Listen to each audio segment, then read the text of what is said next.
রাজ্যের সরকারি অফিসগুলিতে পরিষেবা মিলছে না বিন্দুমাত্র। পরিষেবা দেওয়ার বদলে সরকারি আধিকারিকরা মেতে উঠেছে গুন্ডাগিরিতে। মঙ্গলবার দুপুরে সরকারি আধিকারিকের এমনই গুন্ডাগিরি ধরা পড়ল নিউজ ভ্যানগার্ডের ক্যামেরায়। ঘটনা কৈলাসহরের গৌরনগর ব্লকের অধীন ইছবপুর গ্রাম পঞ্চায়েতে। ওই দিন গ্রাম পঞ্চায়েতে আরোয়ার আনতে যান ওই এলাকারই দুলাল মিয়া নামে এক ব্যক্তি। পঞ্চায়েত সচিবের কাছে যথারীতি আরোয়ার চায় সে। তখন পঞ্চায়েত সচিব রঞ্জিত কুমার দেব আরোয়ার আসেনি বলে দুলালকে জানায়, কিন্তু কেন আরোয়ার আসেনি তা সচিবের কাছে জানতে চাইলে চটে যান তিনি। অকথ্য গালাগাল শুরু করেন দুলালকে।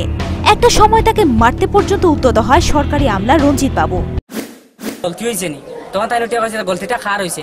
তখন আমি উঠে কইছি গলতিটা কিটা আমার না আপনার? তো কইছে গলতিটা খার। কইছে গলতিটা তো আপনার, গলতিটা তো আপনার। সেম এইরকম আমি একটু স্টেশনে কথা কইছি, মিছা কথা কইতাম না।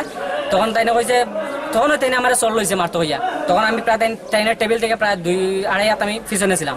তখন আমি জায়গা দুয়াত রয়েছি, কোনো কিছু কইছি না তাইনে। আবার কইছি কিটা করেন আপনি, কিটা চল মারতে চান? তখন তাইনে আবার পরে আমার চাইছে। চাওয়ার পরে আমি কইছি দেখেন কিটা করতে চান? কইতে তাইনে আমার স্কেলতে বাড়ি মারছে, মারি ওইখানে ধরছে।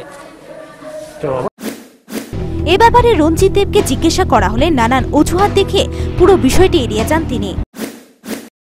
আমি ছুটি 15-20 দিন আগে দিছে, আমার তো অত আর খেয়াল নাই সে কোন সময় দিছে। তো আমার এই কইছে আরো হয়েছে না, আমি হয়েছি না হয়েছে না।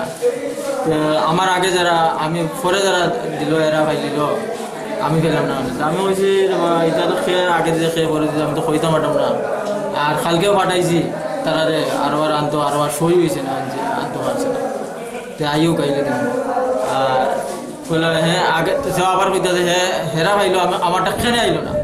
ভাই আমার কোনো গাফিলতি আসেনি, আমার দেওয়া ভবিষ্যৎ আমি। এদিকে এলাকাবাসীর বক্তব্য, এর আগেও রঞ্জিতের বিরুদ্ধে বহু অভিযোগ উঠেছে। প্রায়শই গ্রামবাসীদের সাথে দুর্ব্যবহার করে সে। মঙ্গলবারও একই ঘটনার পর উত্তপ্ত হয়ে ওঠে গ্রামবাসীরা। সকলে গিয়ে জড়ো হয় পঞ্চায়েত অফিসে। ক্রমশ উত্তপ্ত হয়ে ওঠে পরিস্থিতি। পরে রঞ্জিত ও দুলালকে নিয়ে সালিশি সভা বসে পঞ্চায়েতে।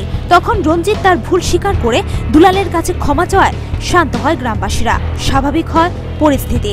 Bureau report, news vanguard.